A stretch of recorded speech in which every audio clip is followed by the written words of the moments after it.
Once upon a time, nestled in the folds of ancient scrolls, there was the story of Joseph. A story of dreams and despair, of a young man sold into slavery, abandoned and forgotten. But through the churn of fate and the spin of the stars, Joseph found his voice, his strength, and, most importantly, his understanding. He came to realize that his difficult journey held a deeper purpose, woven by an unseen hand, a hand he knew to belong to God. Amidst the winds of betrayal and storms of jealousy, I have seen more than shadows, whispered Joseph to himself, standing in the grandeur of Pharaoh's halls. Genesis 50 verse 20 resounds within me. You meant it for evil, but God meant it for good. This is my anchor, my compass in the turbulent sea. Joseph believed that acknowledging God's sovereignty was like finding a stream in the desert.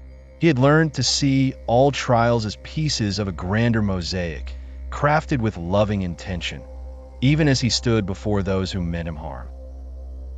In offices and overburdened cubicles, stories like Joseph shimmer faintly among emails and phone calls, echoing their wisdom. When we encounter difficult superiors or unyielding circumstances, our first instinct might be to wilt like neglected flowers. Yet, observing Joseph's perspective kindles hope. We begin to understand. This, too, has its purpose. Such awareness is not a resignation, but a revelation, a lens to see beyond the apparent darkness. How does one hold on to this perspective amidst the clamor of deadlines and the demands of authority, you might ask? The path, while challenging, is not without guideposts.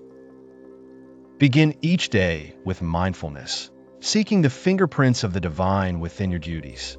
A moment of quiet reflection, perhaps, as the sun rises and ignites the world with possibility. Memorable words, strung together like Joseph's cloak, bring solace. I am part of a plan greater than I know. With each gaze into the heart of Genesis 50 verse 20, courage is kindled. But the journey is as much inward as it is outward. Pen and paper might be your allies here. Journaling can become a practice of profound unveiling. Consider drafting your thoughts about your current position. Write down what challenges you encounter and ask, what might God wish for me to learn here? How does this shape my talents, my patience, my soul? Put it down in ink after the turmoil of the day. Let the paper hold your uncertainties, your whispered hopes, crafting lines of gratitude even for the thorns.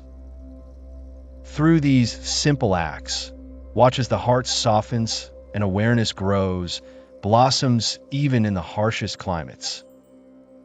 Remember, as Joseph stood at last with his brothers, their eyes wide with realization, his words were potent and thrumming with understanding. You meant it for evil, he repeated gently, with love, but God meant it for good. Don't forget to like and subscribe.